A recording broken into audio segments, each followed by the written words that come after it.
I guess the practice schedule with the bye week, this isn't any different than the last one. Similar. Maybe a little different the recruiting calendar. Who's out what days?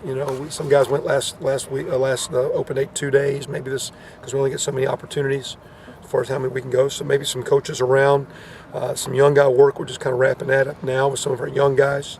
A little bit of good on good work, but also you're kind of hitting a little bit more.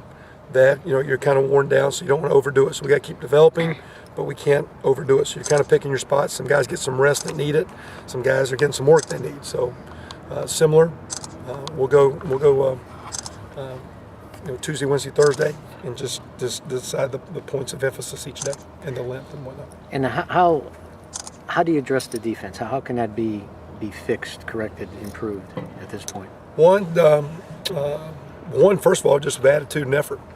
We're right there several times in position to make plays. You got to make. Sometimes we're not in position, but then getting blocked. So you keep looking at schematics and tweaks and things you can do to fit your personnel and fit where you're at. But really, when you got a chance and you're sitting, I think they're 3 third down touchdowns. We got a chance to make a play and we don't.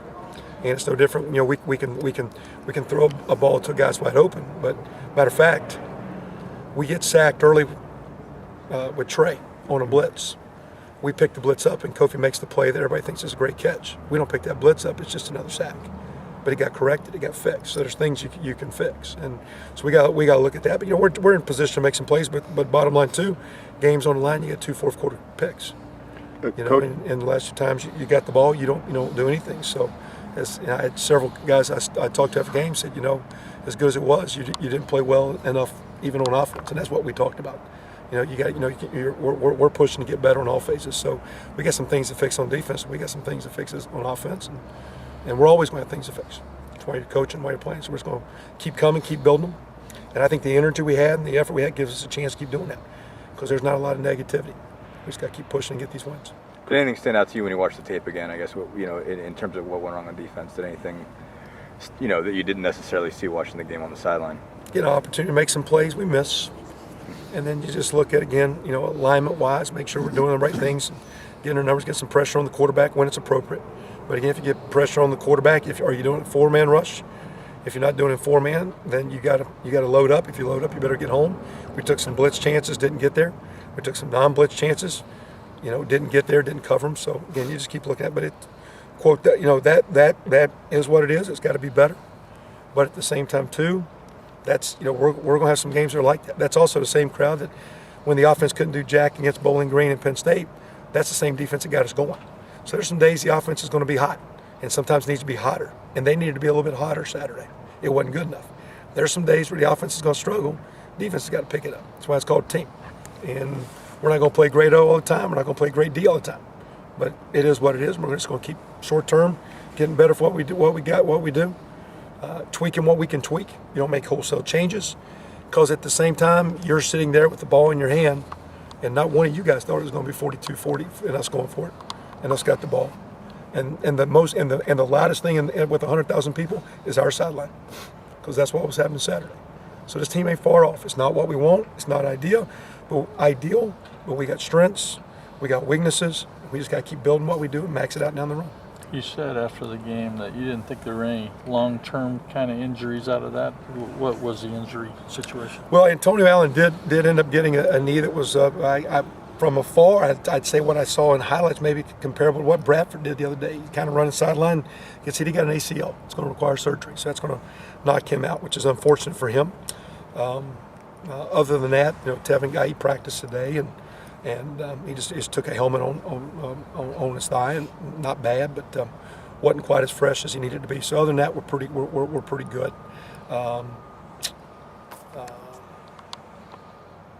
What you don't see and we don't talk about, Jacob Bailey comes in first start.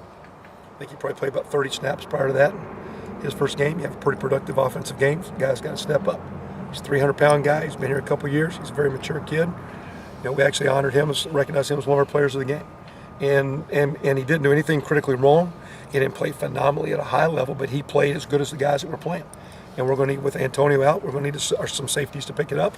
But maybe not safeties, maybe some other guys. We got to get better pressure up front. tighter coverage on the perimeter, better play at linebacker. So sometimes you got to collectively do it as a group. But we did lose Antonio, and that will be a surgical deal that will take him out for the year. Who do you bring up as the safety, basically? I mean, is it guys like Dawson? I mean, who is going to play more, I guess, with Antonio out? Well, again, you got Murph's coming. He's got a little bit of a shoulder deal, but you'll have Murph and Heben. We'll look if we needed to. You can throw Tim Bennett back there, but he's been playing so good at corner. We got an open date to look at that. We bring Dawson along. We had Brandon Gruby back there as well. And then you don't want to do it, but it is time. You're 5 games left. If you needed to, you got Dutra that right now has been redshirted. But be careful. I mean, don't move too much. You take a guy like Flo Harden that's played safety, and now he's playing back, or we're moving back there. Now you got 2 new guys on the field. So is it better just because sometimes if you solve a problem by moving a guy, you really are now playing with 2 new guys. So we got to be smart in what we're doing there. But and then we got to be smart then in how we call matchups and packages. So fortunately, that's not a deal breaker. It is what it is. But we'll need some guys to pick up over there. We'll see. Open day gives us a chance to figure that out a little bit, not rush to judgment, and hopefully calculate the right way and move forward and make it as strong as we can. Coach, do you still have confidence in Doug Mallory as the defensive coordinator? Not better. And the players better too. I guess why would that be? I guess kind of given the performance of the defense. Not only just this season, but the last 3 seasons. Again, the way we do it, and again, as head coach, I'm in charge of everything. I do spend a little bit more time offense.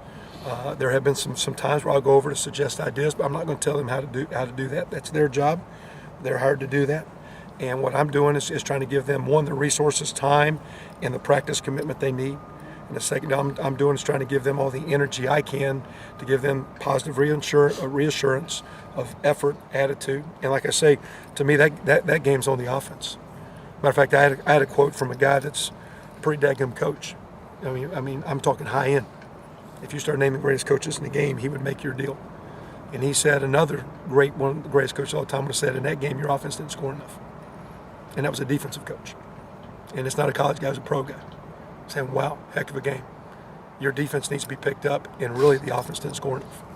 And that's not putting pressure on the offense. And you guys sit there, like I saw, like Kofi said what I said. If we can't score, you better shut them out and block a kick and scoop, and we'll beat you 2-0. If we can't stop them, we better score 100, 50, whatever it takes. Whatever it takes to win is what you're going for. And Saturday, we got in a competitive game, and in the fourth quarter, when we needed to make the plays, we didn't make the plays down the stretch. And that was the ball game. That has nothing to do with confidence, whatever. I mean, the confidence when the game's on the line, we don't space a route out right. We get tweaked off a little bit. We try to force one in, and we get a pick. Then we come back, and we have miscommunication, and Trey had jacked his thumb up and just missed a throw. And that's, you're right there, you can make those plays, you're still in the ball game. You're still in the dogfight. And where we're at, year 3, building our deal, you go up to Ann Arbor and you get in a dogfight with 3 starting seniors. I like it. I like where we're at. We got to get better. Our offense, I think our offense is about average right now. You guys can skew all those stats you want to. When it's time to make some plays, we got to make more plays. We need guys like Bailey to step up, and defense is going to need that too. I don't know if you saw the comment, or I think a tweet by Jerry DiNardo. He said that it would take Indiana 3 more years to fix the defense. I don't know if you saw that, or if you'd have even any reaction to anything like that. Well, I don't know if you're always, quote, fixing, because you never got it. Like right now, we don't have it on offense. We put some numbers once in a while that look good, but it's not good. I mean, to me, it's how you put it all together to win. And when you're not winning, you're not putting it together right. And that's my job, is to keep figuring out how to put it together. And it's not putting, quote, less pressure on the defense or more on the offense. It's how you skin the cat. Now, it takes time to develop. And that's what I'm saying. We've got some short-term things we can do to develop and fix where we're at with personnel, schematics, and the cards are dealt. How do you play the hand? When you finish the season, you got a chance to redeal the cards. You recruit. You look at your schematics. You look at your off-season development and things you're doing to be better need benders and to break down and come to balance better and all those things. So there's short-term fixes, there's long-term, but what you don't do is you don't panic and get passionate. You stay with your process. This is what we are. This is how we're doing it, and let's keep doing it. You mentioned How it. is the quarterback? Obviously you've been playing both those guys the whole time, but does anything change based on just how those two guys play? Again, I think you look at the weather in that game.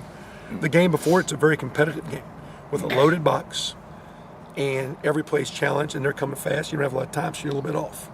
And so you can look. We consider in quote skew Nate's numbers for that game. That second game here, you start with that weather there in the first quarter, second quarter. It was a little yucky, and we needed to get some run game going. We're a little nicked up at the offensive line, so we're just not going to come out and just overwhelm you. But we got to find something, and that's where Trey gives you a chance. And he got rolling, got hot. It was unfortunate. The one little bit he could have made the same mistake, and he did make another mistake. So his little deal didn't cost us because the guy that came in, by the way, has been one of the better guys in this league. And so we're lucky we got both of them. And again, we'll keep looking at game plan. We got to get more out of those guys. We got to get more down the stretch out of Tevin and Stephen Houston and D'Angelo Roberts. We got to get more out of DeWeese Wilson. We got to get more out of Nick Stoner. We got a bunch of guys, and down the stretch, you're at the time of it right now, and I think, you're at the time of the year of midterms. You've been going a long time, and I was reading something to the guys today. If you're at a marathon, mile 20 is where most people quit because you're really tired and you can't see where you're going. At the end, you can see where you're going. You finish it off. Well, we're right here at the end where we need the positive energy. We need to keep coming, and we need a bunch of guys because you're midterms. You're halfway through the semester. You're beat up a little bit. You're chipped up. You got some injuries. You want to have some negativity. Facts are, we're getting pretty close, and we're going to keep knocking on that thing. We're going to bust it down. So we're going to have a great open date week here. Keep these guys coming.